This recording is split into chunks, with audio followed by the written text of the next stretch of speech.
kanyang ding hanap buhay na iba. Yung banwit, malarasok-lasok sa gogon, yan ang hanggang panahon. Kaya ito, yung mga aki ka ito, sa kanon yan, ibang-iba.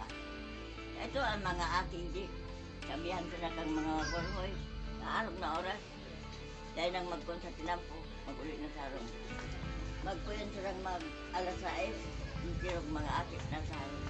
Kaya na ning akit. Yan ano, dahil lamang.